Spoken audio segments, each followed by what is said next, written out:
La sécurité éternelle en Jésus-Christ, une fois sauvé, toujours sauvé. C'est le thème de mon sermon aujourd'hui, thème central et important s'il en est. On le voit chaque fois qu'on va évangéliser, qu'on parle à des gens qui se déclarent comme chrétiens.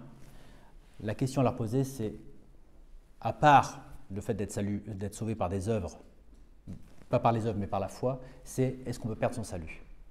Et je dirais que la majorité des cas pensent qu'ils peuvent perdre leur salut. Il y a un déficit d'enseignement sur la sécurité éternelle du salut dans les églises évangéliques, sans parler des autres églises chrétiennes. Voilà. Je regardais un petit peu ce que les religions chrétiennes croient, chrétiennes entre guillemets, sur leur site web, leur profession de foi.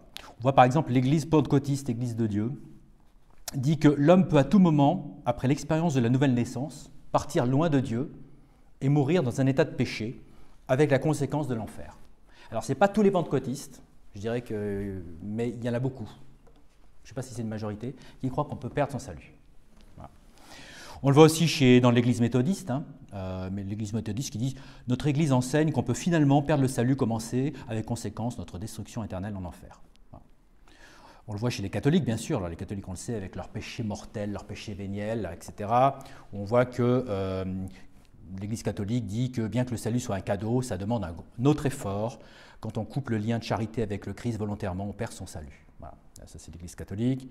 Les Amish, c'est pas mieux. Les Amish, une fois sauvé, toujours sauvé, n'est pas biblique, disent-ils.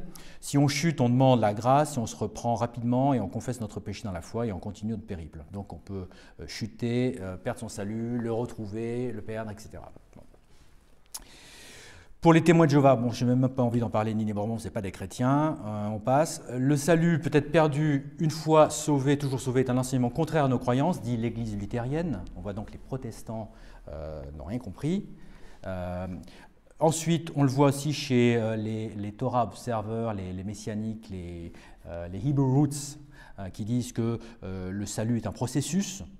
Et jusqu'à ce que vous entendiez les mots « bien fait, oui, bon serviteur et fidèle », vous n'êtes pas sauvé, d'après les racines hébraïques, ceux qui se veulent des juifs messianiques.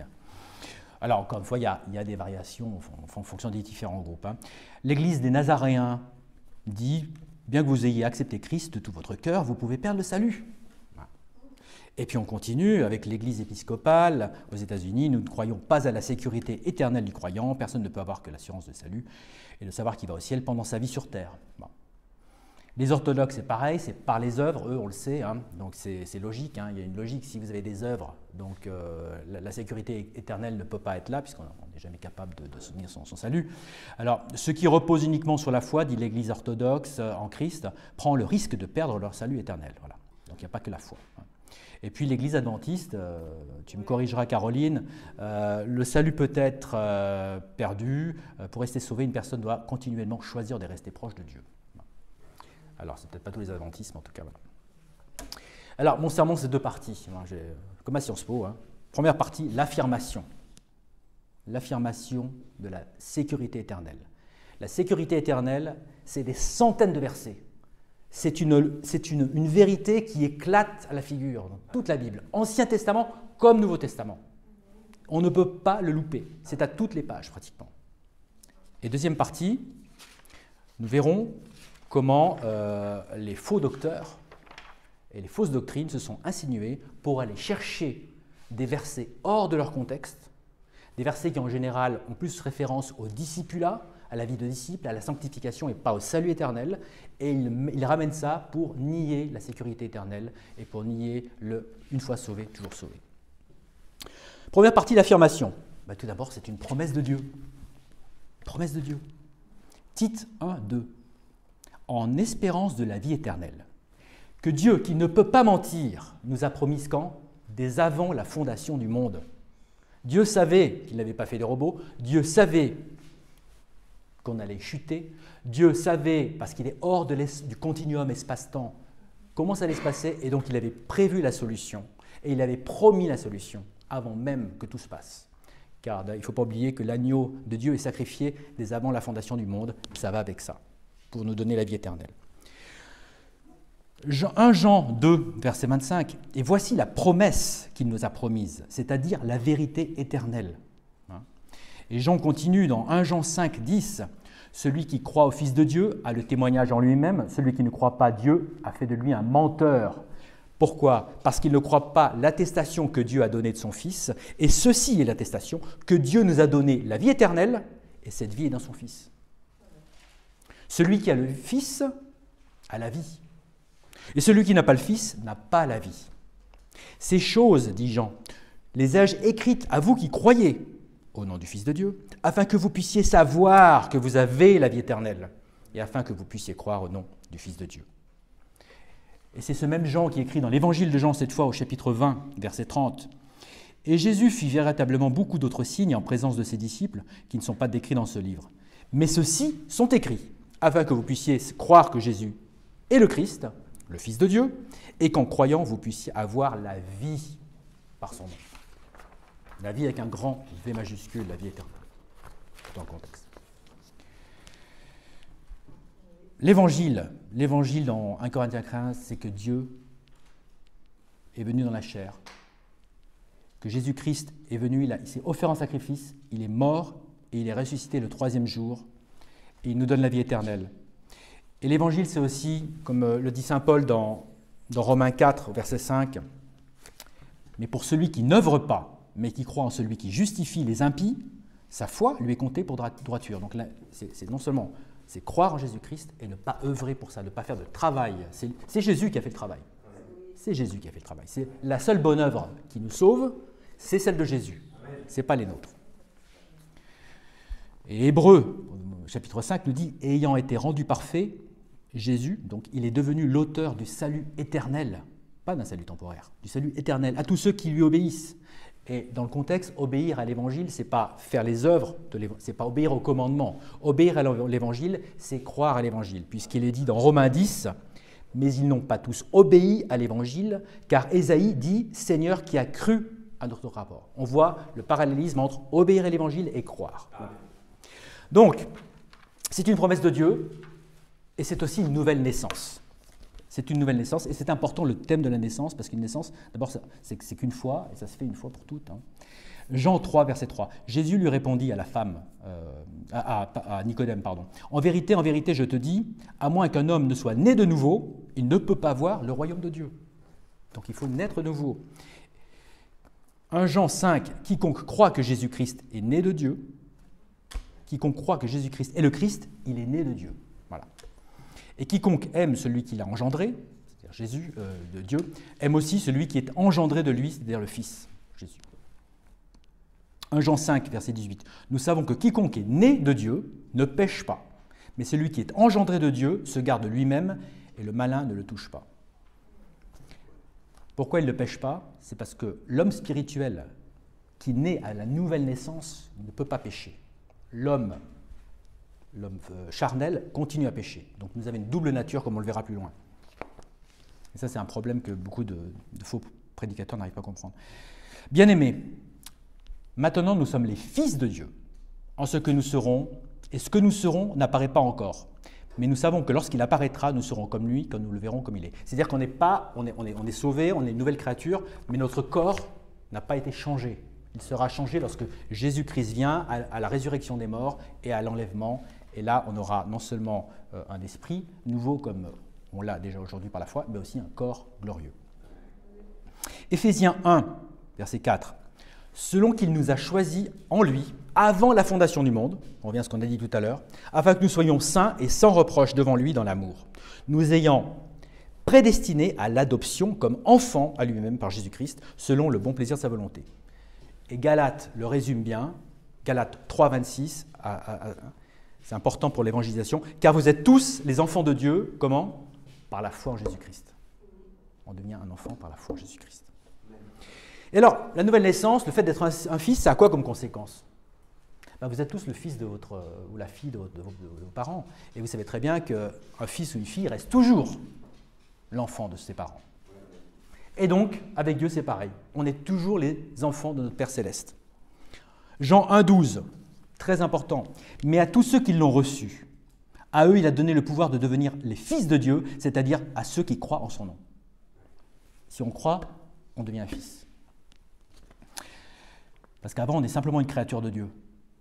il faut que nous passions de l'état de créature, certes faite à l'image de Dieu, à l'état de fils, voilà, ou de fille. Et Romains 8 nous dit « Car tous ceux qui sont conduits par l'Esprit de Dieu, ils sont les fils de Dieu. Car vous n'avez pas reçu l'esprit de servitude, de nouveau pour craindre, comme sous la loi, mais vous avez reçu l'esprit d'adoption, par lequel nous crions quoi? Abba, Père. » Et Tite 3,7 nous dit « Afin qu'étant justifiés par sa grâce, nous soyons faits héritiers selon l'espérance de la vie éternelle. » On le voit, héritier, fils, c'est la même idée.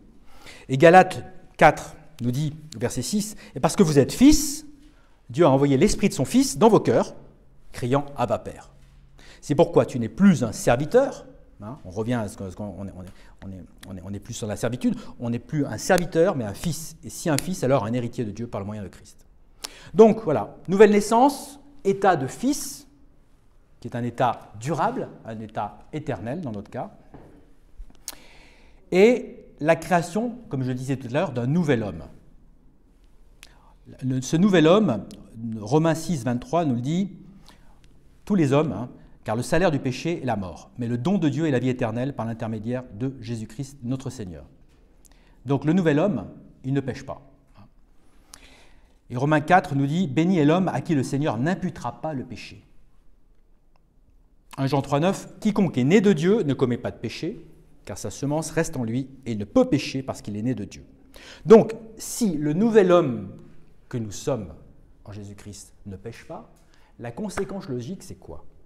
Si on sait que le salaire du péché, c'est la mort, ben, c'est qu'il n'y a plus de mort. Donc, c'est logique. C'est logique. Donc, plus de mort possible. Jean 10, verset 18. Et je leur donne la vie éternelle, dit Jésus. Et, trois choses. Et ils ne périront jamais. Première chose. 2. Et aucun homme ne les ravira de ma main. 3. Mon Père qui me les a donnés est plus grand que tous, et aucun homme n'est capable de les ravir de la main de mon Père. Donc franchement, c'est bien verrouillé. Et Jésus enfonce le clou un chapitre plus loin, et il dit, Jésus lui dit, je suis la résurrection et la vie, celui qui croit en moi, bien qu'il soit mort, cependant il vivra. On passe de la mort à la vie. Et quiconque vit et croit en moi ne mourra jamais. Et il demande à la femme, crois-tu cela? Crois-tu cela? Et ça, c'est important de demander dans l'évangélisation, croyez-vous cela? On a besoin d'entendre, les gens ont besoin de verbaliser ce qu'ils croient. Hein? Donc, nouvelle naissance, fils qui reste toujours un fils, un nouvel homme qui est créé, qui ne pêche pas, donc plus de mort possible, et logiquement, la vie éternelle. La vie éternelle, en vérité, et ça, ce verset, c'est mon verset préféré, je trouve qu'il faut tous qu'on l'ait en mémoire parce qu'il est très puissant. Jésus 5,24, Jean 5,24, en vérité, je vous dis, celui qui, 1, entend ma parole, et 2, croit en celui qui m'a envoyé, 2 choses, ça va en donner 3, hein. A, quoi, la vie éternelle, 2, ne viendra pas en condamnation, et 3, il est passé de la mort à la vie. Mais, franchement, Jésus, vraiment, le Seigneur, vraiment, s'adresse à des gens qui ont des oreilles difficiles, là. Il enfonce le clou et il le prouve par différents aspects. Jean 3,15, afin que quiconque croit en lui ne périsse pas, mais ait la vie éternelle, possède la vie éternelle. Et le verset le plus connu de la Bible, car Dieu aima tant le monde qu'il donna son seul Fils engendré, afin que quiconque croit en lui ne périsse pas, mais ait la vie éternelle. Et il continue pour renfoncer le clou et pour montrer un contraste. Celui qui croit au Fils a la vie éternelle, et celui qui ne croit pas le Fils ne verra pas la vie. Il est toujours mort. Mais le courroux de Dieu demeure sur lui. Le courroux, la colère de Dieu. Jean 4, verset 13. Jésus répond à la femme, à la Samaritaine. Et Jésus répondit et lui dit, « Quiconque boit de cette eau aura encore soif. Mais quiconque boit de l'eau que je lui donnerai n'aura plus jamais soif, mais l'eau que je lui donnerai sera en lui un puits d'eau jaillissante en vie éternelle. » La femme lui dit, « Sire, donne-moi de cette eau afin que je n'ai plus soif et que je ne vienne plus puiser ici. » Elle demande. Jésus dit plus loin, dans Jean 7, verset 37, « Si un homme a soif, qu'il vienne à moi et qu'il boive. Celui qui croit en moi, comme a dit l'Écriture, de son ventre couleront les fleuves d'eau vive. C'est-à-dire que lorsqu'on reçoit le Saint-Esprit, on peut redonner ce Saint-Esprit, et c'est de la vie qui jaillit lorsqu'on témoigne, Jean 6, 27. Peinez non pas pour la nourriture qui périt, mais pour cette nourriture qui demeure jusqu'à la vie éternelle, et que le Fils de l'homme vous donnera, car c'est lui que Dieu, le Père, a marqué de son sceau. Tout ce que le Père me donne viendra à moi, et en aucun cas je ne le jetterai dehors, celui qui vient à moi. Et ceci est la volonté du Père, qui m'a envoyé, que je ne perde rien de tout ce qu'il m'a donné, mais que je le ressuscite au dernier jour. Et ceci est la volonté de celui qui m'a envoyé, que quiconque voit le Fils et croit en lui ait la vie éternelle. Donc on nous présente le Fils, on voit le Fils, on voit la vérité, on voit l'Évangile, et on croit, et on a la vie éternelle immédiatement. Et je le ressusciterai au dernier jour. En vérité, je vous dis, celui qui croit en moi a la vie éternelle. Ceci est le pain qui descend du ciel. Et là, c'est une image de Dieu, de Jésus comme le pain, afin qu'un homme puisse en manger et ne pas mourir. C'est très fort de dire que le chrétien ne meurt jamais, il s'endort. On le voit d'ailleurs Étienne, dans le martyre d'Étienne, dans Acte 7. Étienne voit Jésus debout à la droite du Père. Ça, c'est beau parce que Jésus se lève quand il voit son martyr mourir sous les pierres. Et il appela Jésus et il s'endort. Et la Bible dit il s'endormit. Ça, c'est magnifique. Et Jésus continue sur cette parabole, sur cette image. Quiconque mange ma chair et boit mon sang a la vie éternelle, et je le ressusciterai au dernier jour. Ceci est le pain qui est descendu du ciel, c'est-à-dire Jésus, non pas comme vos pères ont mangé la manne et sont morts, mais celui qui mange de ce pain vivra à toujours. C'est Hébreux 9, verset 12, qui dit « Ni par le sang des chèvres et des veaux, mais par son propre sang, John MacArthur, il est entré une seule fois dans le lieu saint, ayant obtenu la rédemption éternelle pour nous. » 1 Timothée 1, 16. Quoi qu'il en soit, pour ce motif, j'ai obtenu la miséricorde, afin qu'en moi, le premier, Jésus-Christ, puisse montrer toute longanimité, comme un modèle à ceux qui ensuite croiront en lui pour la vie éternelle. Donc la vie éternelle, elle est garantie par la Trinité, rien de moins. Les trois personnes de la Trinité garantissent cette vie éternelle et le disent. Quelques exemples, on est scellé par le Saint-Esprit. Jean 14, 16. « Et je prierai le Père, dit Jésus, et il vous donnera un autre consolateur, afin qu'il puisse demeurer avec vous pour toujours. » C'est-à-dire l'Esprit de vérité, que le monde ne peut recevoir, parce qu'il ne le voit pas, ni le connaît, mais vous le connaissez, car il demeure avec vous et sera en vous. Éphésiens 4. « Et ne blessez pas le Saint-Esprit de Dieu, par lequel vous êtes scellés, jusqu'à quand ? Jusqu'au jour de la rédemption. » C'est-à-dire non seulement toute votre vie, mais jusqu'au jour de la rédemption, donc pour l'éternité, de cette manière. Éphésiens 1, toujours dans Éphésiens, verset 13. « En qui vous aussi vous êtes confiés, après que vous avez entendu la parole de vérité, l'évangile de votre salut, en qui aussi, après que vous avez cru, vous furent scellés de ce Saint-Esprit de la promesse, lequel est le gage de notre patrimoine jusqu'à la rédemption, de la possession acquise, à la louange de sa gloire. » Et là, qu'est-ce qu'il nous dit ? Il nous dit simplement que Dieu a versé, comme lorsque vous achetez une villa, vous allez verser 10% pour attester que vous êtes sérieux et que vous ne voulez pas les perdre. Et bien Dieu, il nous a donné le Saint-Esprit, il n'a pas envie de perdre le Saint-Esprit. D'ailleurs, parce que c'est impossible, parce qu'il est Dieu. Donc, voilà. Donc, si on a reçu le Saint-Esprit, il ne peut pas aller en enfer. C'est fini, on est scellé et Dieu ne nous laissera pas, il ne le laissera jamais. Donc Dieu ne veut pas abandonner son dépôt de garantie. En gros, c'est ça. Donc le Saint-Esprit, première personne de la Trinité maintenant, nous sommes gardés par le pouvoir de Dieu, Dieu le Père.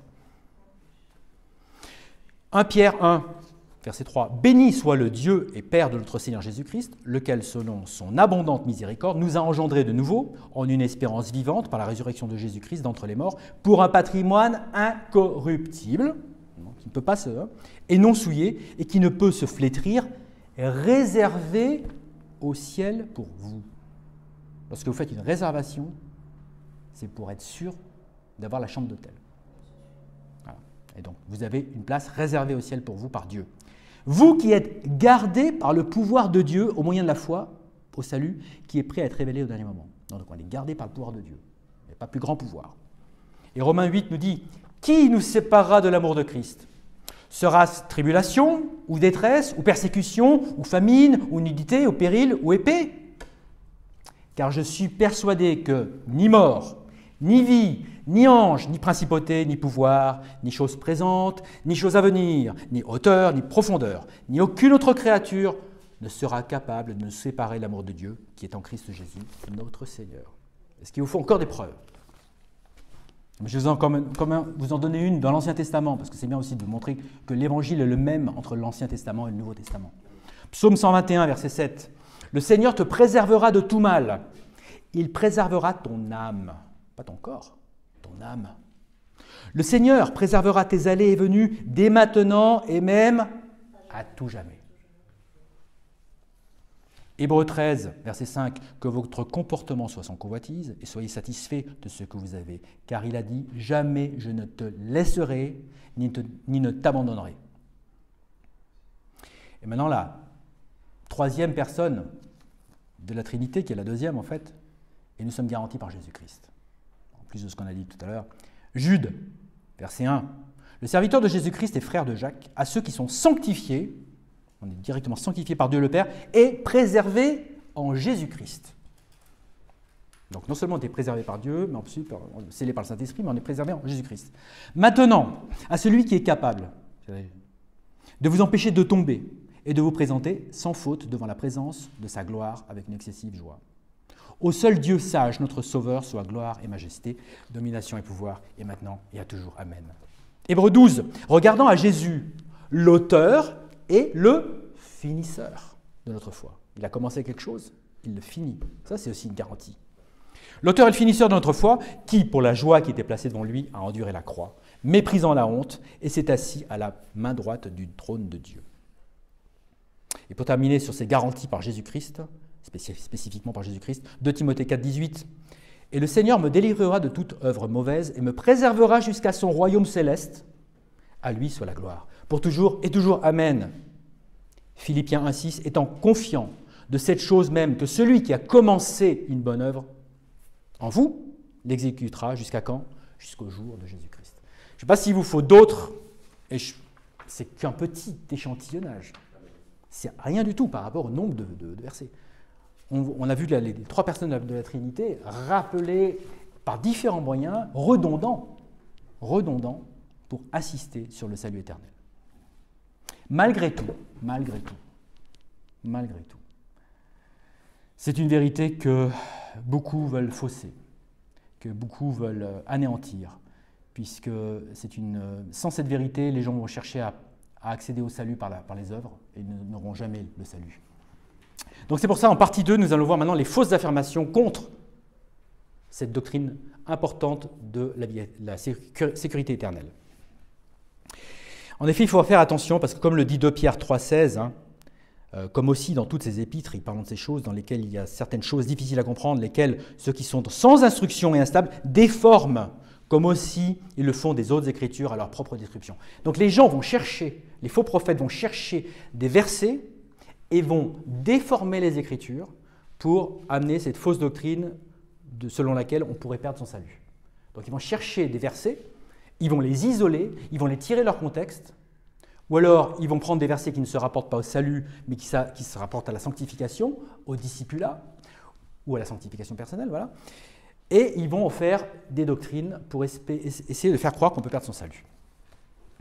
Et c'est pour ça qu'il est important, il est très important dans tous les domaines de doctrine, de faire comme Paul nous le dit dans 2 Timothée 2,16, « Étudie afin de te montrer approuvé de Dieu, un ouvrier qui n'a pas à avoir honte, divisant, exposant droitement la parole de vérité. » Il faut aller prendre la parole et la King James dit en divisant, en divide, c'est-à-dire en la prenant dans son contexte, ligne sur ligne, précepte sur précepte, l'un un petit peu comme dit Isaïe. C'est-à-dire qu'il faut aller chercher la Bible expliquée par la Bible. Hein, le Nouveau Testament révèle ce qui était caché dans l'Ancien, et l'Ancien préfigure ce qui sera exposé dans le Nouveau. Pardon. Voilà. Donc, à la première, très souvent, les chrétiens vont nous dire « Oui, mais alors vous croyez dans la sécurité éternelle ?» Alors, ou alors des non-chrétiens. Alors, c'est une autorisation de péché. Alors, tant mieux. Alors, mangeons et buvons, et demain, voilà. Non, parce que vous n'avez pas compris. Quand vous êtes sauvé, ce n'est pas ça. Vous n'allez pas chercher une excuse pour pécher. Ce n'est pas parce que vous avez votre réservation au ciel que vous allez vouloir pécher. Bien sûr, vous allez continuer à pécher, mais vous n'allez pas vouloir le faire sciemment en abusant de la grâce de Dieu. Hein? C'est Paul qui dit d'ailleurs dans Romains 6, « Alors quoi? Pécherons-nous parce que nous ne sommes pas sous la loi, mais sous la grâce ?» Dieu nous en garde. J'aime beaucoup la King James qui dit « God forbid ». C'est puissant, jamais de la vie. On ne va pas se servir de la grâce pour s'essuyer les pieds sur la grâce. Non, c'est le sang du Christ écoulé. Voilà. Notre éradication de péché, non. Parce que d'abord, notre gratitude donne une volonté d'être digne de l'amour de Dieu. Hein, Jean 14, hein, Jésus dit « Celui qui a mes commandements et qui les garde, c'est celui-là qui m'aime. Et celui qui m'aime sera aimé de mon Père, et je l'aimerai, et je me manifesterai à lui. » C'est parce qu'on aime Jésus-Christ. On a envie de lui plaire, et on a envie de respecter ses commandements. Pas pour être sauvé, mais parce qu'on l'aime. Hein.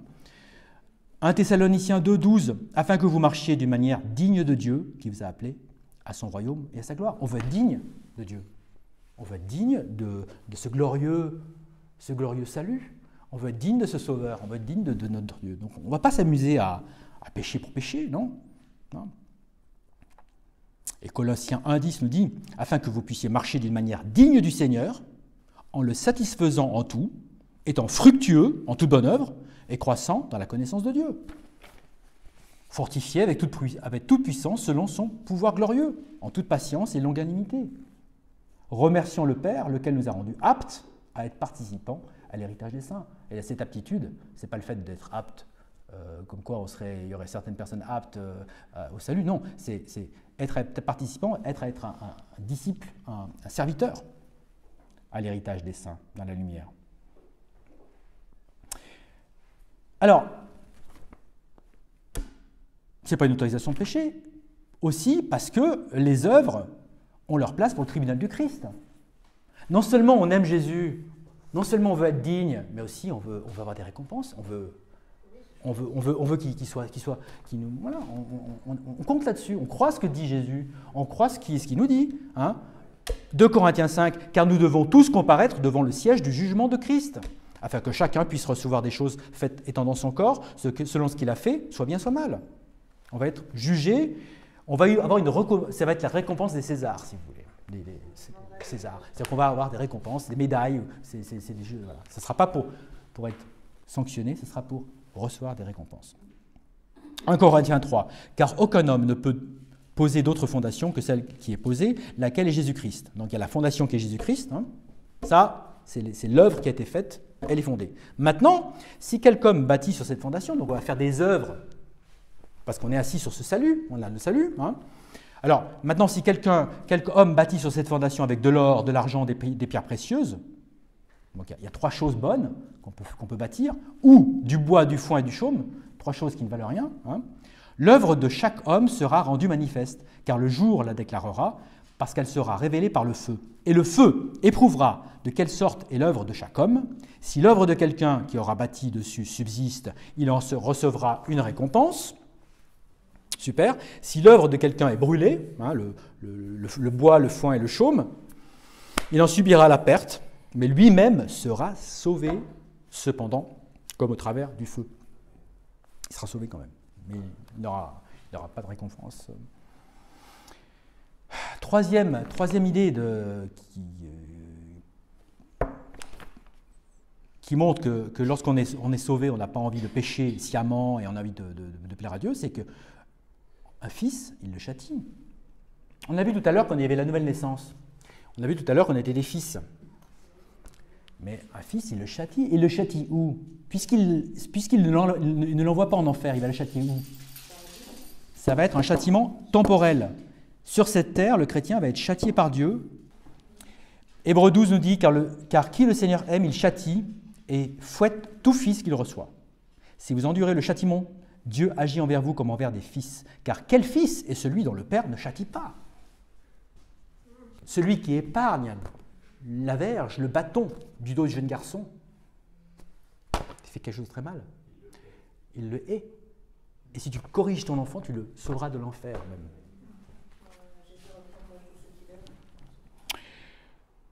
Le psaume 89, déjà, j'aime bien aller dans le Nouveau Testament, dans l'Ancien Testament aussi.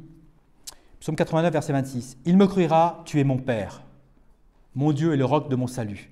Aussi ferai-je de lui mon premier-né, en parlant de Jésus, plus élevé que les rois de la terre. Ma miséricorde garderai-je pour lui à tout jamais, et mon alliance tiendra ferme avec lui. Sa semence, c'est-à-dire nous, aussi ferai-je durer pour toujours, et son trône comme les jours du ciel. Si ses enfants, c'est-à-dire nous, les enfants de Christ, si ces enfants abandonnent ma loi, et ne marchent pas selon mes jugements, s'ils violent mes statuts et ne gardent pas mes commandements, alors qu'est-ce qui se passerait? Alors Dieu dit, alors je visiterai leur transgression avec le bâton et leur iniquité avec des coups. Il y a des claques qui se perdent, il y a des fessées qui se perdent. Néanmoins, je ne lui retirerai pas entièrement ma tendre compassion et ne laisserai pas ma fidélité faire défaut. Mon alliance ne violerai pas. Je ne modifierai pas non plus la chose qui est sortie bien. Donc en fait, le châtiment, il est temporel. Il est dans cette vie on est châtié par Dieu. Autre élément qui montre que nous n'abusons pas de la grâce, ou plus exactement, on va aller sur un passage qu'on nous sort à toutes les sauces. Jacques 2. Jacques 2, c'est un chapitre extrêmement clair si on le lit avec le Saint-Esprit et si on passe du temps à comprendre. Mais c'est vrai qu'il y a des phrases dans Jacques 2, à partir du verset 14, qui laissent l'idée que la foi seule ne suffit pas et qu'il faut en plus des œuvres. Jacques dit au verset 14, « Quel intérêt y a-t-il, mes frères, si un homme dit qu'il a la foi et n'a pas les œuvres? La foi peut-elle le sauver ?» Et verset 17, on va dire, « Oui, certainement, la foi, si elle ne montre aucune œuvre, elle est morte, étant seule. » Oui, un homme peut dire, « Tu as la foi et j'ai des œuvres. Montre-moi ta foi sans tes œuvres, et je te montrerai ma foi par mes œuvres. » Alors, déjà, première chose, si la foi est morte, est-ce que ça veut dire que la foi n'existe pas? Si la batterie de mon téléphone est à 0, mon téléphone est mort. Est-ce que mon téléphone n'existe pas? Il existe toujours. Simplement, c'est une foi qui n'est pas fructueuse. C'est une foi qui n'est pas fructueuse, qui n'est pas mise en... C'est une foi qui a permis le salut éternel, mais c'est une foi qui ne permet pas, qui n'est pas exprimée dans cette vie temporelle aux yeux des hommes. Parce que Dieu, il regarde au cœur, mais les hommes ne connaissent votre foi que par vos actes, éventuellement vos paroles. Voilà. Et donc, celui qui dit « La foi peut-elle le sauver ?» Quand il dit au verset 14 « Si un homme dit qu'il a la foi et n'a pas les œuvres, ce n'est pas au sens du salut éternel. C'est le sauver dans la vie courante, dans l'aide pour les autres. » Et si quelqu'un vous dit « Montre-moi ta foi », sans tes œuvres, et je te montrerai ma foi sans mes œuvres, cette personne-là, elle n'est pas sauvée. Parce qu'elle n'a pas compris que ce n'est pas par les œuvres. Elle n'a pas compris ça. Et elle te demande quelque chose qui est impossible. Parce que la foi que tu as dans ton cœur, comme dit Hébreux 11, « Or la foi est la substance des choses qu'on espère, l'évidence des choses non visibles. » La foi intérieure qui sauve, elle est non visible. En revanche, la foi qui va aider les autres, qui va porter du fruit dans cette vie, elle est visible. Hein? Et d'ailleurs, on le voit plus loin, puisqu'au verset 23, et on le voit aussi dans Romains 4, mais au verset 23 de Jacques 2, il est dit « Et l'écriture a été réalisée, laquelle dit « Abraham crut Dieu, et cela lui fut imputé en tant que droiture. » Et il fut appelé l'ami de Dieu. Hein? Et ce verset-là, il est important, le verset 23. Pourquoi? Parce que si on voit dans la Genèse, quand est-ce que Abraham est sauvé? Quand est-ce qu'il croit Dieu? C'est dans Genèse 12. Okay? Quand est-ce qu'il montre sa foi aux hommes? En allant sacrifier son fils. C'est dans Genèse 22. C'est-à-dire 24 ans plus tard. Parce qu'Abraham, il est sauvé à 75 ans et il offre son fils à 99 ans. Donc ce n'est pas l'acte d'offrir son fils en sacrifice qui sauve Abraham, c'est ce qu'il a fait 24 ans plus tard, en croyant en Dieu. Et donc, ceux qui vous disent « montre-moi ta foi », etc. Non, ma foi, elle est intérieure, c'est Dieu qui la voit. Maintenant, j'ai le choix d'exprimer cette foi pour qu'elle serve à d'autres et qu'elle soit visible aux yeux des hommes.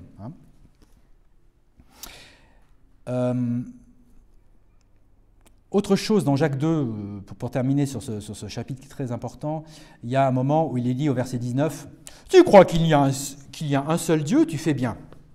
Tu crois qu'il y a un seul Dieu et tu fais bien. Les diables aussi le croient et tremblent. » Et alors les faux prophètes vont se servir de ce verset pour dire « Ah, vous dites qu'il suffit de croire, etc. Mais regardez, les diables, ils croient aussi, hein, ils croient qu'il y a un seul Dieu. Ils ne sont pas sauvés. » Oui, mais ce qu'ils oublient c'est que les diables, Jésus n'est pas mort pour les anges déchus. Hein. Ensuite, croire qu'il y a un seul Dieu, c'est pas ça qui sauve. Les musulmans, ils croient qu'il y a un seul Dieu, hein, et ils ne sont pas sauvés. C'est croire que ce Dieu est votre sauveur et qu'il est capable de vous sauver et qu'il a promis de vous sauver, comme on l'a vu avant. Ce n'est pas le fait qu'il y a un seul Dieu. Hein. Voilà. C'est vraiment... C'est ça. Donc ça, c'est encore un verset qu'ils vont chercher dans Jacques 2 pour aller contre le fait de simplement croire pour avoir la vie éternelle. Bon. Un autre chapitre, un autre verset, pardon, où les gens, les faux prophètes utilisent pour nier la sécurité éternelle, ils vont dire « Poursuivez, c'est la sainteté sans laquelle aucun homme ne verra le Seigneur. » Voilà. Si on ne vit pas saintement, on ne verra pas le Seigneur. Donc on perd son salut. On ne verra pas le Seigneur si on ne vit pas dans la sainteté, si on ne fait pas les œuvres, si on ne se sépare pas du mal. Voilà. Hébreux 12, poursuivez la paix avec tous les hommes et la sainteté sans laquelle aucun homme ne verra le Seigneur. Mais ça veut dire quoi? La sainteté, on l'a comment? On l'a par ses œuvres ou on l'a par la foi en Jésus-Christ? Non, vous êtes déclarés saints en Jésus-Christ. Et d'ailleurs, ceux qui croient être saints par leurs propres œuvres, il y a un proverbe qui s'adresse à eux, Proverbe 30, verset 12. « Il y a une génération qui est pure à ses propres yeux. » Parce que ceux qui se disent saints, ils le sont à leurs propres yeux. Parce qu'il y aura toujours un péché qu'ils n'auront pas révélé, il y aura toujours un péché qu'ils auront même ignoré. Parce qu'il ne faut pas oublier que le péché, c'est il y a aussi des péchés qu'on ignore. Et il y a des péchés de commission et il y a des péchés d'omission. Si on ne fait pas ce qu'on devrait faire, on pêche déjà. La pensée de folie est déjà un péché. Donc voilà, ceux qui se disent sans la sainteté, vous ne verrez pas Dieu, mais moi, qui vis saintement, je le verrai. Non, ce n'est pas là-dessus. Tu te réfugies dans tes œuvres, là, encore une fois. Parce qu'Ésaïe le dit déjà dans l'Ancien Testament, Ésaïe 62, « Et on les appellera le saint peuple, les rachetés du Seigneur. » Dans l'Ancien Testament, les gens sont saints parce qu'ils ont cru, non pas en Jésus-Christ, sous le nom de Jésus-Christ, mais ils ont cru dans le Dieu Tout-Puissant. Ils ont cru dans Jéhovah, ils ont cru dans l'Éternel des armées, ils ont cru dans celui qui allait venir, ils ont cru dans le Messie. Autre verset, on continue avec les différents versets qu'on voit souvent. Ils vont dire, il y en a qui croient en vain. C'est-à-dire, si on croit en vain, ça veut dire qu'on peut perdre son salut? Non. C'est Paul qui dit dans 1 Corinthiens 15, « De plus, frères, je vous déclare l'évangile que je vous ai prêché, lequel vous avez aussi reçu et dans lequel vous vous tenez, par lequel aussi vous êtes sauvés, si vous gardez en mémoire ce que je vous ai prêché, à moins que vous n'ayez cru en vain. » Et qu'est-ce que ça veut dire croire en vain dans ce passage? C'est-à-dire que, Paul continue, « Or si Christ est prêché et qu'il est ressuscité d'entre les morts, comment disent quelques-uns parmi vous qu'il n'y a pas de résurrection des morts? Mais s'il n'y a pas de résurrection des morts, alors Christ n'est pas ressuscité. Car si les morts ne ressuscitent pas, alors Christ n'est pas ressuscité. Et si Christ n'est pas ressuscité, votre foi est vaine. Sans la résurrection, vous avez cru en vain. » Donc les gens qui n'ont pas cru la résurrection, ils ont cru en vain. Donc croire en vain, c'est pas croire en l'évangile, le vrai évangile, puis ensuite ça ne sert à rien. Non, croire en vain, c'est croire un autre évangile qui n'en est pas un. Attention. Et d'ailleurs, Paul continue dans 2 Corinthiens 13, « Examinez-vous si vous êtes dans la foi, éprouvez-vous vous-même. Ne vous connaissez-vous pas vous-même que Jésus-Christ est en vous, à moins que vous ne soyez des réprouvés. » Donc, si on croit un faux évangile, et qu'on est un réprouvé, voilà, ça c'est croire en vain. Donc croire des fausses doctrines, ne pas croire en la résurrection, c'est croire en vain. Donc ça n'a rien à voir avec le fait de croire en l'Évangile. Donc encore, on expose encore une fausse doctrine. Souvent, comme je disais tout à l'heure, ces fausses doctrines confondent salut et sanctification. Ils confondent le fait d'être sauvé et le fait d'être un disciple. En fait, ils vous disent, si vous n'êtes pas de disciple, vous n'êtes pas sauvé. On en revient aux œuvres, parce que le disciple, il fait des œuvres. Luc 9, 62. Et Jésus lui dit, « Aucun homme ayant mis sa main à la charrue et regardant derrière lui n'est apte pour le royaume de Dieu. » Alors, ils vont dire, « Oui, si on n'a pas mis sa main à la charrue et qu'on regarde derrière, eh ben on n'est pas apte au royaume de Dieu. Ça veut dire qu'on n'est pas sauvé. Que nenni! On est sauvé. Simplement, on n'est pas apte pour le service. » Voilà. Philippiens 2, 12. C'est pourquoi, mes bien-aimés, comme vous avez toujours obéi, non pas comme en ma présence seulement, mais maintenant beaucoup plus en mon absence, exercez votre propre salut avec crainte et tremblement. Ça, c'est encore une fois. Il faut exercer son salut avec crainte et tremblement. Il faut donc, on est au bord du précipice. Non, c'est pas ça. C'est pas cette crainte-là. C'est la crainte de Dieu, la révérence de Dieu, le fait que Dieu est tout puissant et qu'on veut lui plaire. Car c'est Dieu. Parce qu'il est un verset plus loin. Souvent, les faux docteurs s'arrêtent sur un verset et vous voyez qu'un verset plus loin, l'explication du verset est là. Et là, on le voit un verset plus loin. Car c'est Dieu qui agit en vous et le vouloir et le faire selon son beau plaisir. Donc, exercer son propre salut avec crainte et tremblement, c'est faire les œuvres que Dieu a préparées d'avance pour nous. Voilà, c'est tout simplement ça. C'est pas avoir peur de tomber dans le précipice de l'enfer, non. Psaume 2, servez le Seigneur avec crainte et réjouissez-vous en tremblant. Donc nous, quand on tremble, on se réjouit. On n'a pas peur de tomber dans l'enfer, non. On est tremblant parce qu'on se réjouit, parce qu'on est fébrile, parce qu'on a envie de plaire à Dieu et parce qu'on connaît qui est Dieu. Voilà. Autre fausse doctrine hyper célèbre qui vient après. Chez les pentecôtistes, vachement, beaucoup. Il faut endurer jusqu'à la fin. Voilà. Alors là, typiquement, vous avez une phrase, endurer jusqu'à la fin, qui montre que les gens ont lu une ligne et ils n'ont pas lu le chapitre. Ils n'ont pas lu qu'on se trouve dans Matthieu 24. Et Matthieu 24, c'est quoi? La grande tribulation, la fin des temps, où les chrétiens sont persécutés par le monde et par l'Antéchrist. Et alors, qu'est-ce qui se passe? Matthieu 24, 13. Mais celui qui endurera jusqu'à la fin, celui-là sera sauvé. Ah, vous voyez, il faut endurer jusqu'à la fin. Mais non. Va lire un peu plus loin. Va lire au verset 21. Car alors il y aura une grande tribulation, telle qu'il n'y aura pas depuis le commencement du monde jusqu'à maintenant. Il n'y en aura jamais plus, comme de tels. Et si ces jours-là n'avaient pas été abrégés, par le retour de Jésus-Christ, par l'enlèvement, par le retour de Christ, si ces jours-là n'avaient pas été abrégés, aucune chair ne serait sauvée. Il s'agit de sauver nos corps, pas notre âme. C'est-à-dire que lorsque l'Antéchrist se révèle dans le temple comme Dieu, il fait cesser le sacrifice et commence à faire la chasse aux chrétiens de manière redoublée pendant 75 jours, jusqu'au retour du Christ, eh bien, si le Christ avait attendu les 1260 jours de la dernière semaine de Daniel, il n'y aurait plus aucun chrétien. C'est simple. Tous zigouillés. Tous au paradis, tous endormis. Mais non, Jésus vient 75 jours après l'Antichrist révélé dans le temple. Ça, c'est Daniel qui nous montre.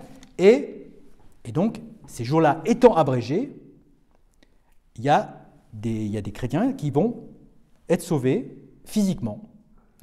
Et si ces jours-là n'avaient été abrégés, aucune chair ne serait sauvée. Mais à cause des élus, c'est-à-dire nous, ces jours-là, à cause des élus, c'est-à-dire pour éviter que tous les élus y passent physiquement, ces jours-là seront raccourcis. Donc, endurer jusqu'à la fin, c'est pas mener la vie de disciple jusqu'à la fin, parce que sinon, un jour avant sa mort, on a chuté, et puis boum, on part en enfer. Non, c'est pas ça. C'est pas. Endurer jusqu'à la fin, c'est dans le contexte de Matthieu 24, de Luc 21, de Marc 13, la dernière semaine de Daniel, la fin, les dernières 7 années sur terre, et plus particulièrement l'Antichrist et la chasse aux chrétiens. Toujours dans la même veine, parce on est toujours dans la même veine de disciples contre salut, etc. Vaincre le monde. Alors ça, c'est... Alors il faut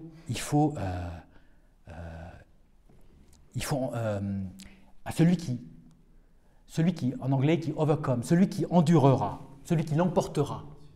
Donc en fait, c'est toujours la même idée de la course d'obstacles en plus, hein, dos obstacles, hein, avec du feu dessous et tout là. Hein. Et Jésus, et ça c'est très à celui, he that will overcome, celui qui l'emportera. Et ça, je veux lire tout ce passage d'Apocalypse, parce que c'est important. Parce que Jésus dit à toutes les églises, aux 7 églises, il dit ça. Apocalypse 2,7. Que celui qui a une oreille, qu'il entende ce que l'Esprit dit aux églises. À celui qui l'emporte, alors je lui donnerai à manger de l'arbre de vie, qui est au milieu du paradis de Dieu. Que celui qui l'emporte ne sera pas blessé par la seconde mort. Celui qui l'emporte, je lui donnerai à manger de la manne cachée, et lui donnerai une pierre blanche. Et sur la pierre, un nouveau nom qui est écrit, lequel aucun homme ne connaît, sauf celui qui le reçoit. Et à celui qui l'emporte, verset 26, et garde mes œuvres jusqu'à la fin, à lui, je donnerai le pouvoir sur les nations. Celui qui l'emporte, celui-là sera vêtu d'habits blancs, chapitre 3, verset 5. Celui qui l'emporte, celui-là sera vêtu d'habits blancs, et je n'effacerai pas son nom du livre de vie. Mais je confesserai son nom devant mon Père et devant ses anges. Verset 12. De celui qui l'emporte, je ferai un pilier dans le temple de mon Dieu, et il n'en sortira plus. Et j'écrirai sur lui le nom de mon Dieu et le nom de la ville de mon Dieu, laquelle est la Nouvelle Jérusalem, laquelle descend du ciel auprès de mon Dieu. Et j'écrirai sur lui mon nouveau nom. À celui qui l'emporte, je lui accorderai de s'asseoir avec moi sur mon trône, comme moi aussi je l'ai emporté. Et je suis assis avec mon Père sur son trône. Et pour finir, à celui qui l'emporte, il héritera toutes choses, et je serai son Dieu, il sera mon fils. Donc on voit, celui qui l'emporte, c'est quelque chose de très important. Mais ça ne veut pas dire ça ne veut pas dire faire des efforts et faire une course d'obstacles, non. Et voilà la définition de celui qui l'emporte. Parce que la Bible, si vous la lisez dans l'ordre, elle vous donne en général l'explication avant. Si on commence par l'Apocalypse, celui qui l'emporte, on ne sait pas ce que ça veut dire. Et si on lit le bouquin qui est juste avant, deux bouquins avant, avec du même auteur en plus, qui s'appelle Jean. Si on lit dans la première épître de Jean, chapitre 5, qu'est-ce qu'il dit ? La définition de qui l'emporte. Qui l'emporte ? Celui qui œuvre ? Non, non, non. 1 Jean 5, 4. Car tout ce qui est né de Dieu l'emporte sur le monde. C'est le fait de croire. Et ceci est la victoire qui l'emporte sur le monde, à savoir notre foi, pas nos œuvres. Qui est celui qui vainque ? C'est celui qui emporte, celui qui overcome, celui qui vainque le monde. Qui est celui qui vainc le monde, sinon celui qui croit que Jésus-Christ est le Fils de Dieu. Donc si vous croyez, vous avez vaincu le monde.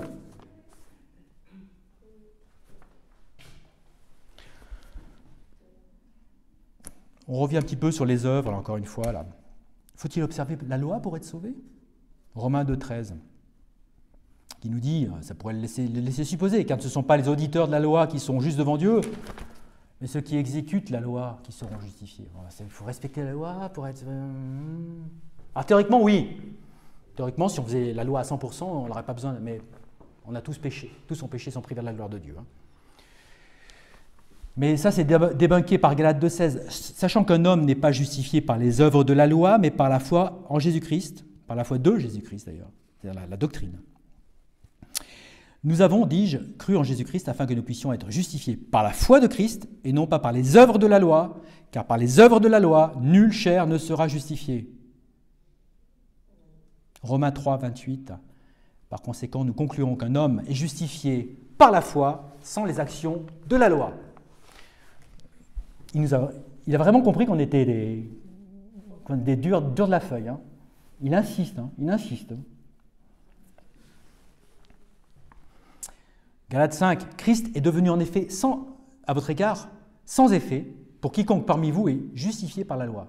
Vous êtes déchus de la grâce. Si vous vous confiez dans vos bonnes œuvres et dans la loi, vous êtes déchus de la grâce. La grâce n'a plus d'effet. Vous choisissez les œuvres. Eh bien, vous n'aurez pas la grâce. Si c'est par grâce, c'est pas par les œuvres. Si c'est par les œuvres, c'est pas par grâce. Il y a une exclusion mutuelle des deux choses pour le salut. C'est pourquoi Hébreux nous dit au chapitre 4, « Œuvrons donc pour entrer dans ce repos, de peur que quelqu'un ne tombe en suivant le même exemple d'incrédulité. Car celui, verset 10, et encore une fois, œuvrons donc pour entrer dans ce repos. » Ah, vous voyez qu'il veut œuvrer pour entrer dans le repos. Non, non, non, mon faux prophète. Regarde mon faux prophète. Ça, c'est le verset 11. Est-ce que tu viens de lire le verset juste avant, verset 10 ? Hébreux 4, 10. Il faut lire. Il ne faut pas prendre une ligne. Prendre la ligne qu'avant.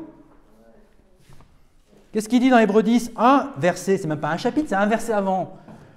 Car celui qui est entré dans son repos, il a aussi cessé de faire ses propres œuvres, comme Dieu a fait les siennes. Voilà.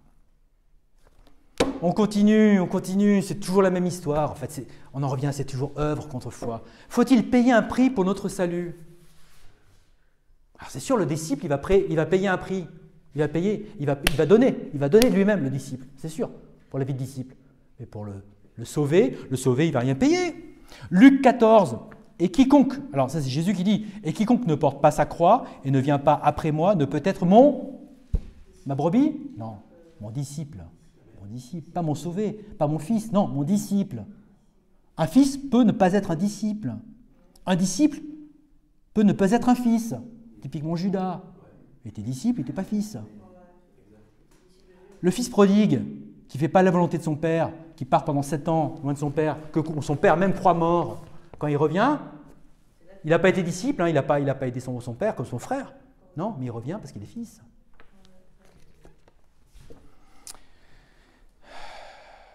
Jésus le dit aussi, toujours en parlant des disciples, « Car lequel de vous, envisageant de bâtir une tour, ne s'assied pas d'abord et ne calcule pas la dépense ?» Parce qu'il y a beaucoup de... vous n'êtes pas plus grand que le maître. S'ils ont haï le maître, ils vous haïront. S'ils ont tué le maître, ils vous persécuteront. Ésaïe nous dit au chapitre 55, « Oh, quiconque a soif, venez aux eaux vives, hein. Et vous qui n'avez pas d'argent, venez acheter, manger. Oui, venez acheter sans argent et sans prix du vin et du lait. » Donc, faut-il payer pour un prix pour notre salut, comme pour être un disciple ? Non, c'est sans prix, c'est gratuit. Le salut est gratuit, donc c'est pas... Voilà. On va aller un peu plus vite parce qu'il y a des tonnes, toute la Bible, c'est ça. Ah oui, alors... Oui, mais vous avez péché. Vous péchez encore. Vous les chrétiens, là, vous dites que vous avez la vie éternelle. Et pourtant, dans Exode 32, verset 33, « Et le Seigneur dit à Moïse, « Quiconque aura péché contre moi, je l'effacerai de mon livre. » Donc vous allez être effacé du livre de la vie, c'est-à-dire que vous allez finalement aller en enfer si vous péchez. C'est bien ce que dit là, Exode 33, c'est quand même Moïse qui le dit. C'est la parole de Dieu. Non mais, t'as rien compris mon faux prophète. Car tous ont péché. Tous ont péché. Et n'atteignent pas la gloire de Dieu. Et c'est là qu'on en revient à l'Apocalypse 3, de celui qui l'emporte.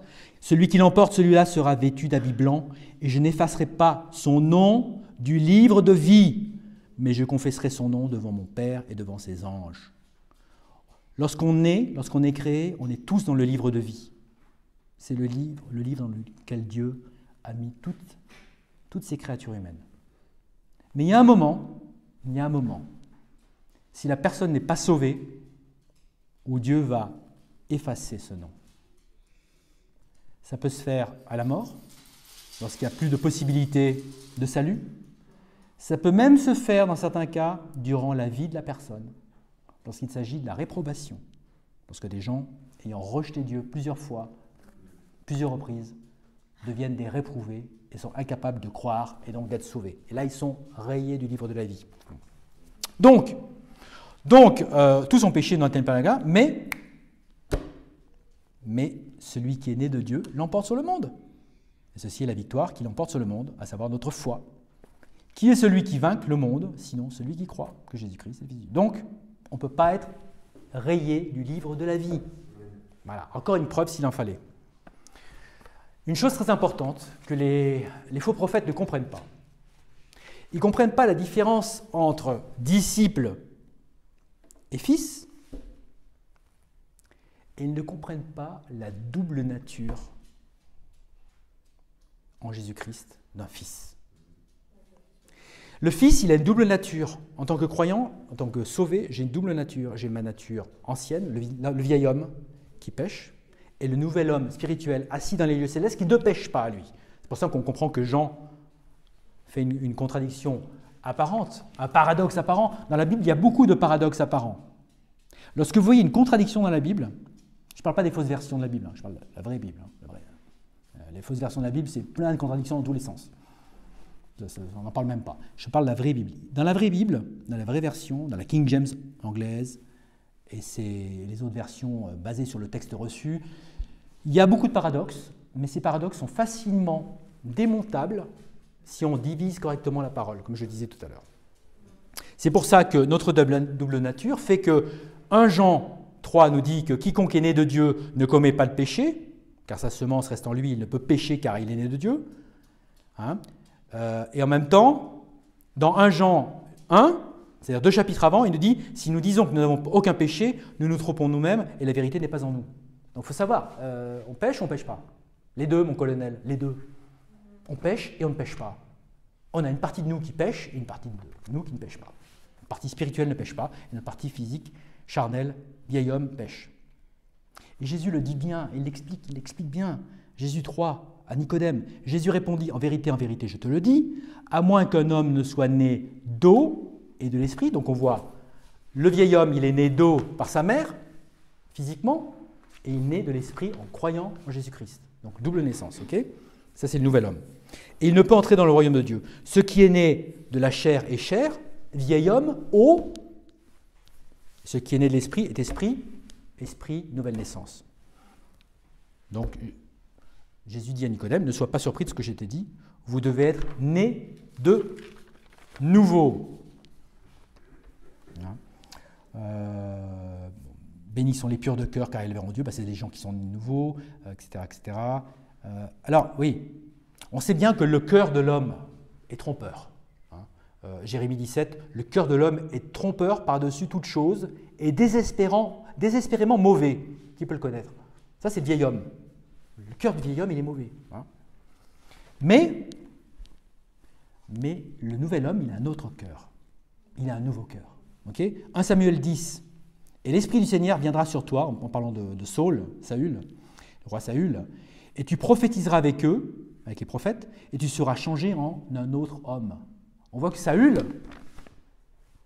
il est physique, mais là, il va être un autre homme à un moment, quand il va croire.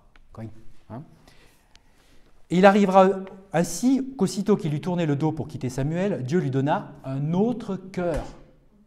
Donc en fait, on a deux cœurs.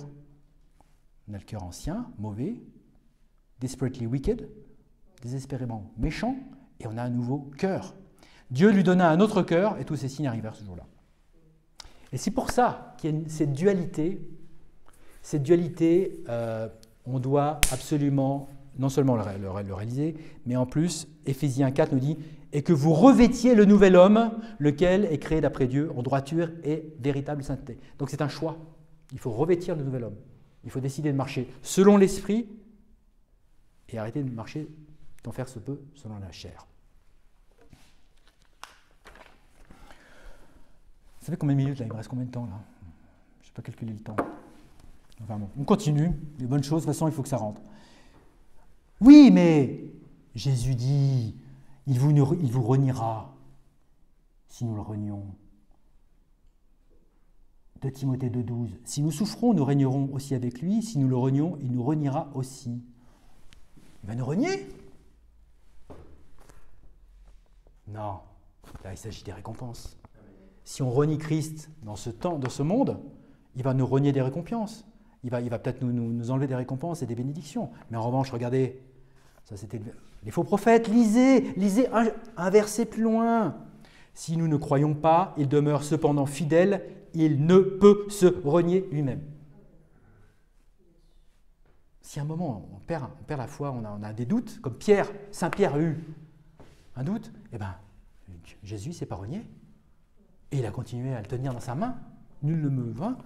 Nul homme ne vous ravira ma main, ni même l'homme qui est vous. Hébreux 10.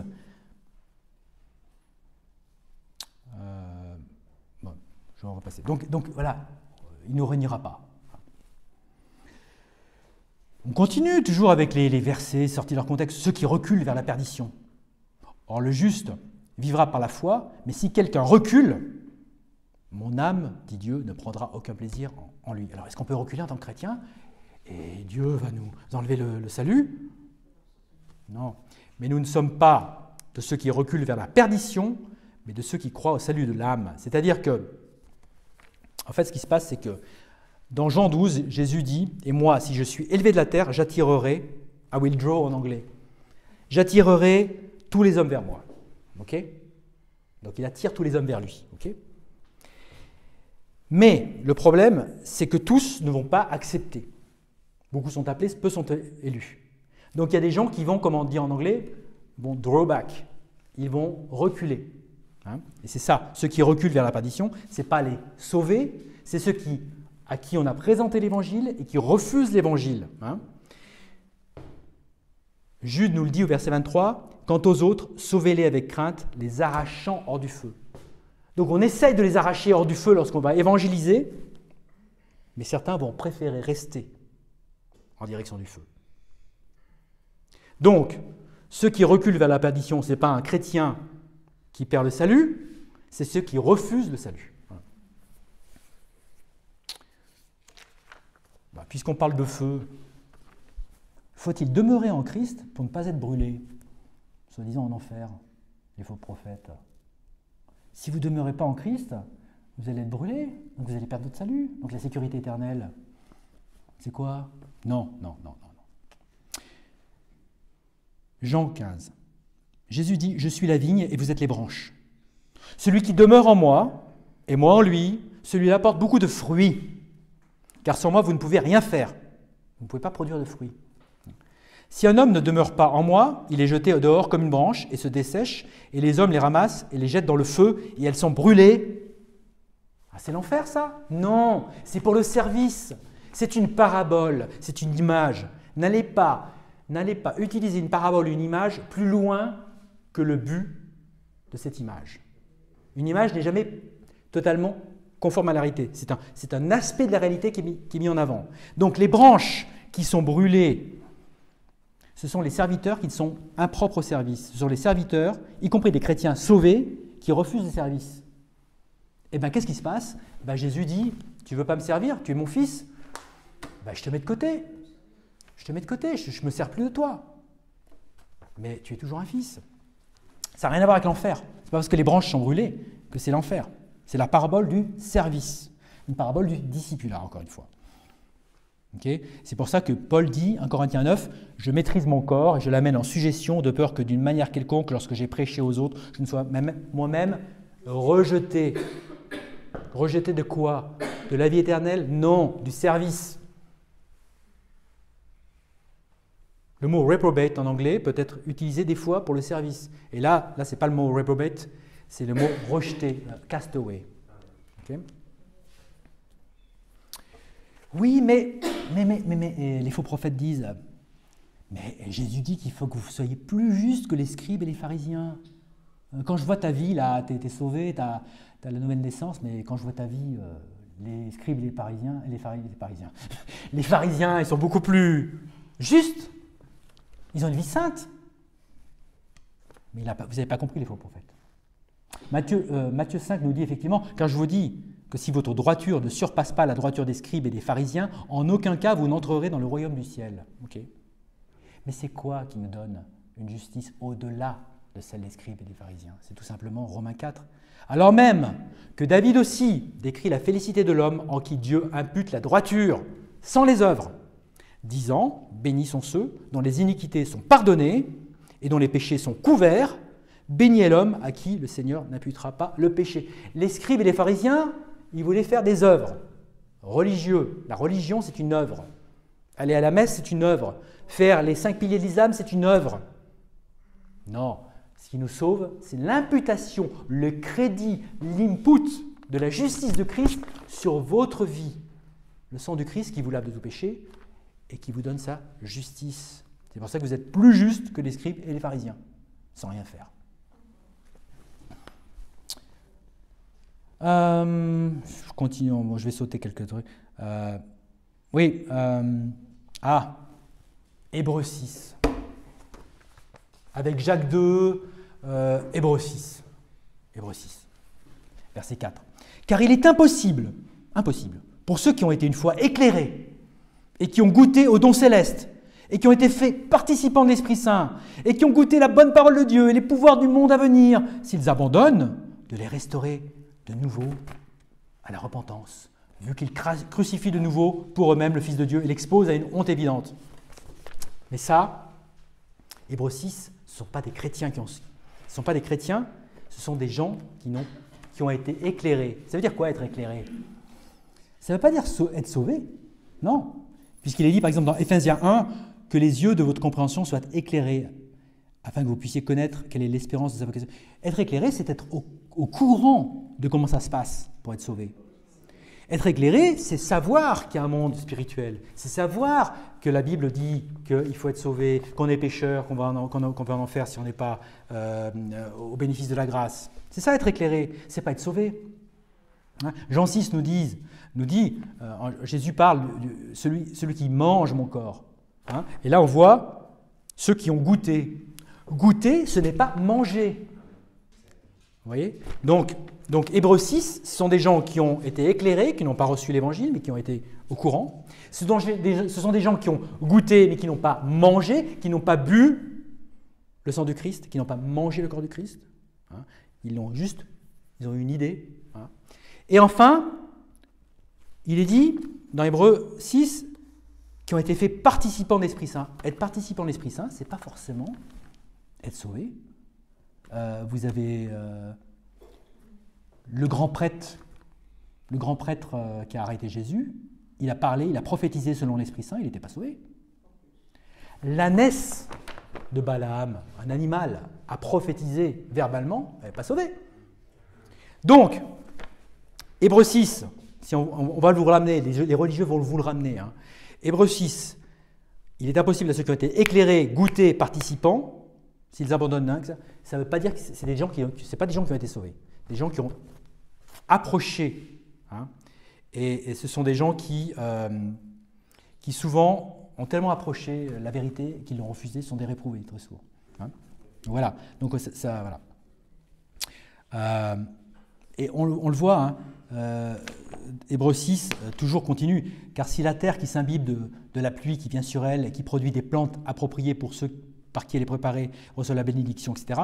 Mais si la terre qui porte des épines et des chardons est rejetée, elle est proche de la malédiction, sa fin est d'être brûlée. C'est-à-dire que lorsque la grâce de Dieu est déversée sur les gens par l'évangile proclamé, ce qu'on fait en annonçant l'évangile, si ça tombe à plat et que la personne ne reçoit pas, il a été éclairé parce qu'il a eu le plan du salut, il a goûté peut-être, il a peut-être eu des bénédictions, il a participé au Saint-Esprit, il a peut-être été guéri par le Saint-Esprit, des choses comme ça, hein, et qu'il a refusé, voilà, il est pas sauvé. C'est la même chose pour ceux qui ont échappé aux pollutions du monde, au moyen de la connaissance, et qui s'y empêtrent de nouveau et sont vaincus. La fin pour eux est pire que le commencement. Donc la personne qui a été comme ça approchée par le Saint-Esprit, par des chrétiens qui ont annoncé l'Évangile, qui retournent, qui refusent, et bien pour eux, la fin est pire que le commencement parce qu'ils peuvent être rejetés par Dieu à ce moment-là. Hein, comme Pharaon. Pharaon endurcit son cœur après chaque plaie d'Égypte, et la dernière plaie d'Égypte, c'est Dieu qui a endurci le cœur de Pharaon. Hein. Et donc ceux qui ont échappé aux pollutions du monde, qui ont eu la connaissance du Sauveur, etc., et bien qu'est-ce qui se passe, hein, il leur est arrivé, selon le vrai proverbe, le chien est retourné à son propre vomissement, et la truie, qui était lavée, s'est vautrée dans le bourbier. C'est typiquement, d'ailleurs c'est pas pour rien, chien et truie, faites une étude de mots, qui sont les chiens dans la Bible, qui sont les porcs, c'est pas les sauvés, hein. Ce sont les réprouvés. Allez, et puis je termine par le dernier grand passage que les faux prophètes nous servent à toutes les sauces, Matthieu 7. Ce n'est pas quiconque me dit « Seigneur, Seigneur !» qui entrera dans le royaume du ciel, mais celui qui fait la volonté de mon Père qui est au ciel. Alors, donc, les free gracers que vous êtes, que nous sommes, hein, des gens qui disent qu'on est sauvé par grâce uniquement, la grâce, hein, vous nous dites, oui, il suffit de croire. Mais vous voyez, les gens qui disent Seigneur, Seigneur, et qui ne font pas la volonté du Père, c'est-à-dire qui ne font pas les œuvres, ah ben, ils ne vont pas entrer dans le paradis? Non, ça ne veut pas dire ça du tout. Non. Tout simplement parce que la volonté du Père, c'est quoi? Est-ce que c'est de faire les commandements? Est-ce que la volonté du Père, c'est d'aider son prochain? Est-ce que la volonté du Père, c'est de se séparer du mal? Non. Vous avez la définition dans Jean 6. Et ceci est la volonté du Père qui m'a envoyé, que je ne perde rien de tout ce qu'il m'a donné, mais que je le ressuscite au dernier jour. Et ceci est la volonté de celui qui m'a envoyé, que quiconque voit le Fils et croit en lui ait la vie éternelle. C'est ça la volonté de Dieu. Dieu veut que tous les hommes soient sauvés et viennent à la repentance du salut. Ce n'est pas qu'ils fassent des œuvres. Hein, et je le ressusciterai au dernier jour. Mais, alors, les faux prophètes, vous voulez vous servir de ce passage, Matthieu 7. Alors, on va faire comme d'habitude, vous n'avez pas lu tout le chapitre, on va continuer. Vous étiez au verset 21. Eh bien, allez au verset 22, vous allez comprendre. Vous allez comprendre que le passage de Matthieu 7 va exactement contre vous. Matthieu 7, c'est exactement le contraire de ce que vous dites. Pourquoi?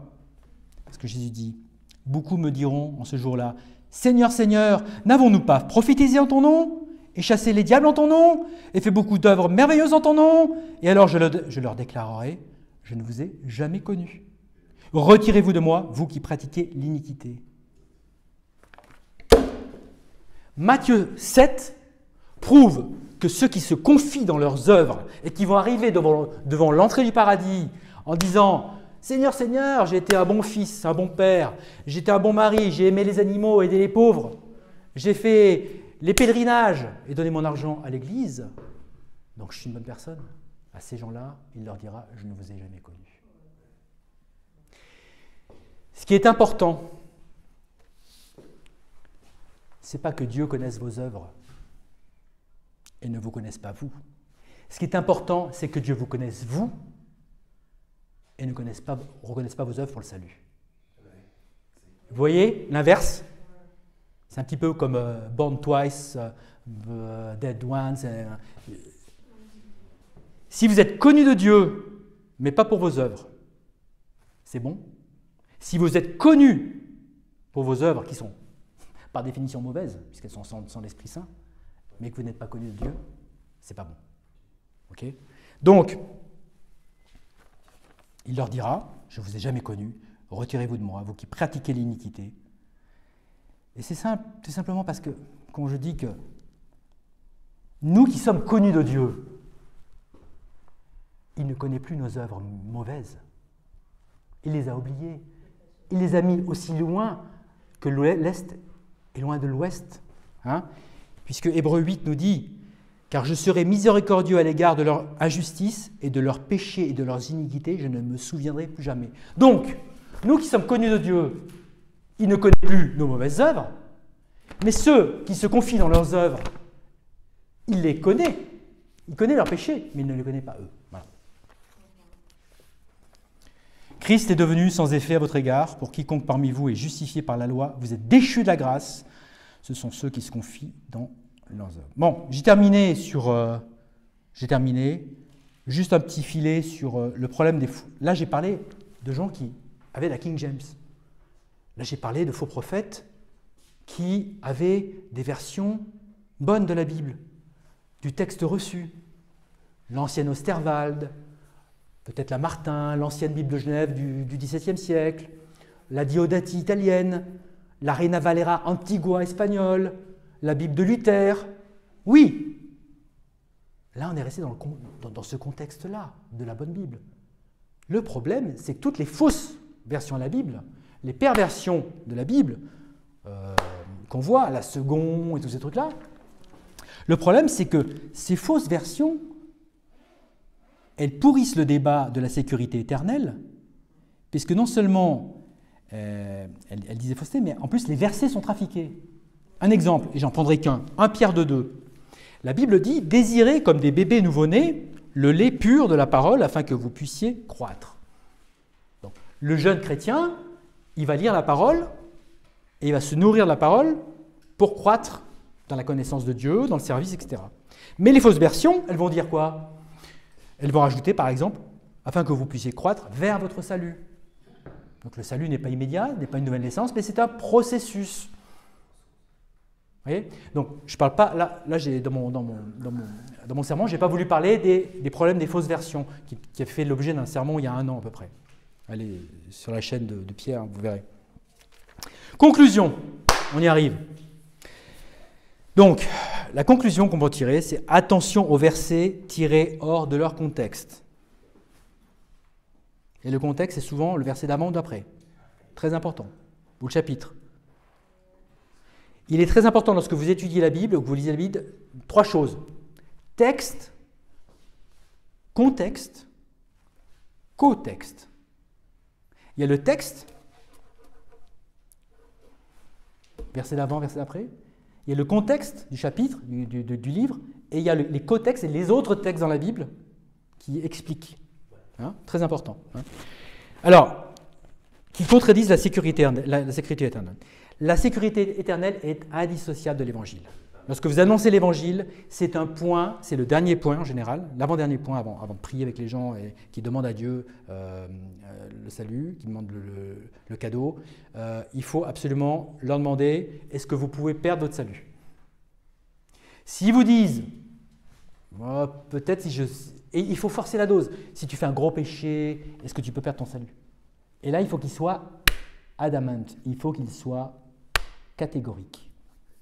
Non. Je ne peux pas perdre mon salut parce qu'il a été obtenu par Jésus-Christ. Hein, voilà. Toujours en parler dans ce livre. Prions. Père éternel, nous te remercions de ce fabuleux cadeau qu'est la vie éternelle. Ce cadeau qui nous est donné gratuitement, mais que tu as payé cher par ton sang. Et nous te remercions de cette encre pour notre âme, cette sécurité, ce confort que tu nous donnes. Merci de nous en servir comme socle pour travailler et mettre en œuvre notre salut pour le bénéfice d'autres, notamment cet après-midi dans l'évangélisation. Amen.